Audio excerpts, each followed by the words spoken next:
Hello, and welcome to our podcast, Medical Research Matters. Driven by artificial intelligence, medical research is evolving at a truly astounding rate. Join us as we interview physicians and medical scientists doing fascinating and revolutionary research into new treatments for diseases like cancer, ALS, Alzheimer's, and Parkinson's. They create hope where hope is in short supply.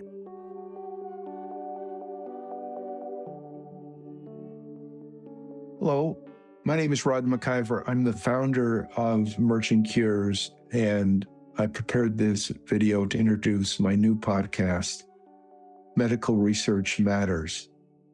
So I want to start where I hope to end and leave you with two thoughts in the process here of what I'm going to talk about.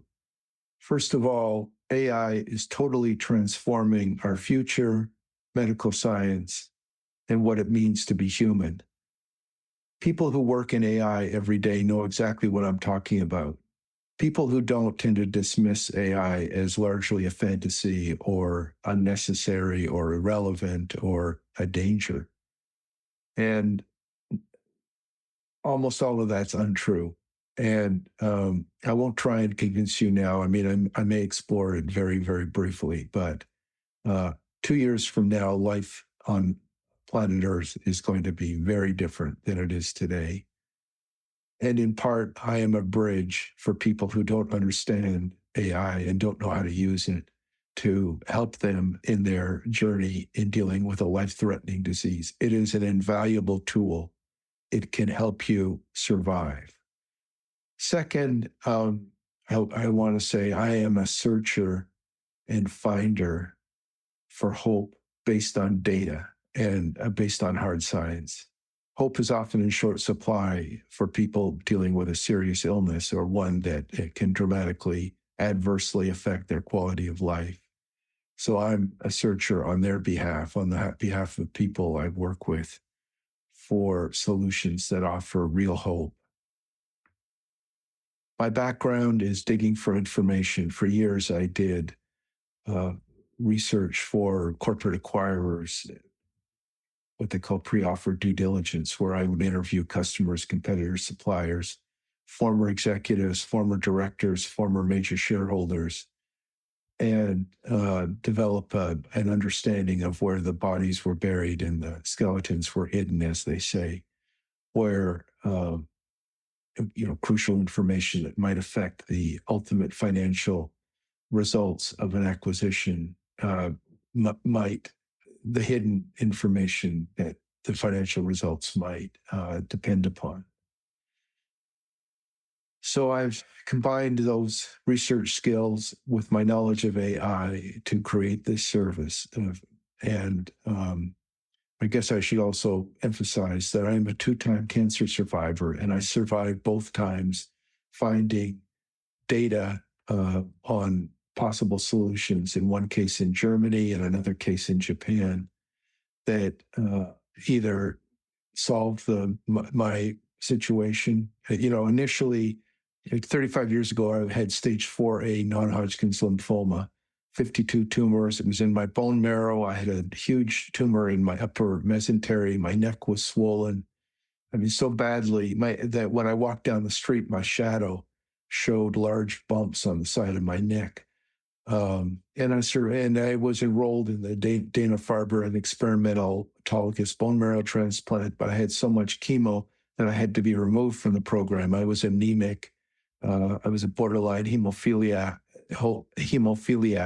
I had shingles. I just couldn't get any more chemo inside or outside of the bone marrow program. And in fact, my oncologist told me that she had there's nothing more she could do for me. And I found a solution, as I said, in Germany. And that solution was actually developed by a chemist there, a leading chemist, who prepared a drug to treat physicians who returned from Chernobyl with sublethal radiation, internal bleeding, external bleeding. And this drug not only healed the bleeding, stopped the bleeding, but it prevented them from getting leukemia, which is a common result of that level of radiation. So it hadn't been tried on anyone with lymphoma before, but had a dramatic positive effect, saved my life, in fact. Next, I'd like to talk very briefly about resourcefulness, about dealing with the emotional ups and downs, the loneliness, the discouragement that is a part of many of these diseases. And one's mental attitude is so crucial. You know, I can help up to a point, but I need to work with people who see a positive outcome and are willing to work with me towards that. Let me approach it from this angle. At night, before I would go to fall asleep, I would chant to myself silently in bed over and over, I am a survivor. I am a survivor. And also when I was getting chemo, I'd sit there. They usually provide like a lazy boy chair, and I'd close my eyes and relax. And as I was getting that poison pumped into me, would chant to myself, I am a survivor. And I think that helped guide me subconsciously in the direction of a solution. I mean, you can't prove these things. Of course, you don't know exactly what happens and how some people survive and some people don't, and how much of it is the drug, how much of it is mental attitude. But I think it's important. I think that we're searching for that one piece of data somewhere that we can link up with another piece of data or information we found somewhere else or read somewhere else that leads us in the direction of a solution and leads us to a medical science researcher or a physician at a leading hospital or university or clinical trial who has a solution for us. And sometimes the information we're looking for is pretty obscure and hidden and difficult to find. And once a clinical trial is located, there's sometimes long process of qualifying medical records, et cetera. I've been rejected from clinical trials for both having too much cancer and having too little. So one has to be prepared mentally for a long journey, a journey full of ups and downs, and good tests and CT scans, et cetera, and poor ones, and maintain one's internal equilibrium, always searching for an answer, always searching for a way out. So just to talk very briefly again about AI and the state of research, medical research is now doubling several times a year. Like in 1950, it took 50 years for medical research to the total volume of medical research to double. And, of course, in succeeding years, that time horizon shortened every 10 years, but now, it's several times a year. And it's this huge volume of medical science is largely driven by AI. When I talk about volume, I mean articles in scientific journals, medical journals, like JAMA, Journal of the American Medical Association, clinical trial results, research at universities, just astounding work on proteins. And I did research a couple months ago, or actually about a month ago, for a friend with serious cancer, and did it again a few days ago. It was amazing how much both the tone of it had changed and the specific trials making unexpected progress. It's astounding, really, what's going on right now in medical science. And the reality is relatively few major hospitals and universities offer this life-saving, revolutionary treatment. And the treatment even extends to things like blood tests every day that let the physician know that they have to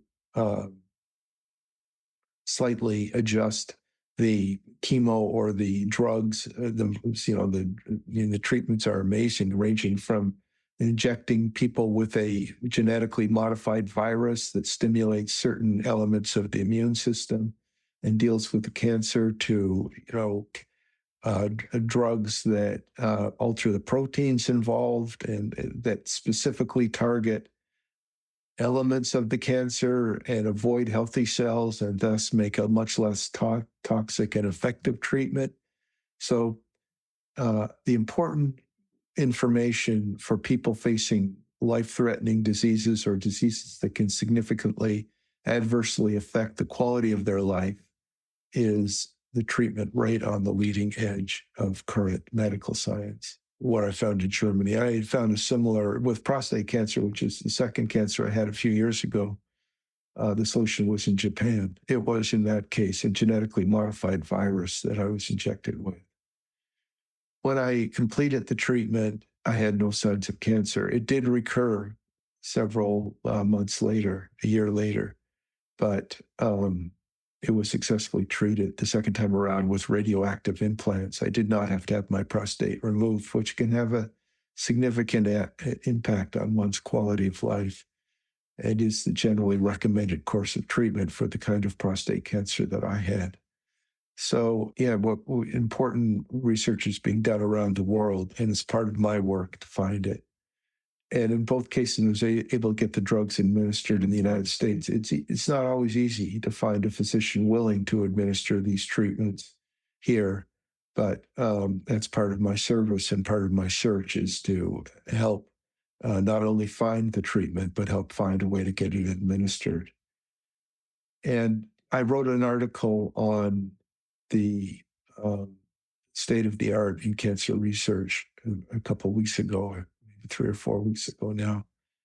And I won't go into the details here, but again, the emphasis in all this work is relatively few hospitals offer it. I'll just quickly talk about how I work with people. And the most important thing is I try to find a way that covers my time and expenses and works for them financially. And it ranges from free, which is my Substack, totally free. I don't ask for donations, to $50 a month to $5,000 a month. Or almost all the people I work with, we find some kind of a solution that is appropriate to their overall situation. I can do a lot in an hour with AI, and it is for patients willing to do their own legwork, their own interviews, their own contact with clinical trials. I can provide the names of the clinical trials doing the most interesting work, the universities, the research centers, so that they can follow up and do that time-consuming work on their own. For clients who want me to do it, I'm happy to do it. I'm very effective at it, and I report weekly, both in writing and in person via Zoom or Google Meet, and or more often if I find something time-sensitive and important. So I try to listen very carefully to a client or potential client explaining to me their situation, their diagnosis, their financial situation, and try to put together a plan that works for them, because there's enough stress in all of this without financial stress. And I understand that. I've been through it. And so I offer a free 15-minute consultation where I just listen. And afterwards, if the potential client wants me to, I will put together a proposal. Okay, well, thank you very much for listening and for your interest in this work, in this podcast, and very best on your health care journey to a successful outcome. Well, that's it for today's podcast. Thanks for joining us.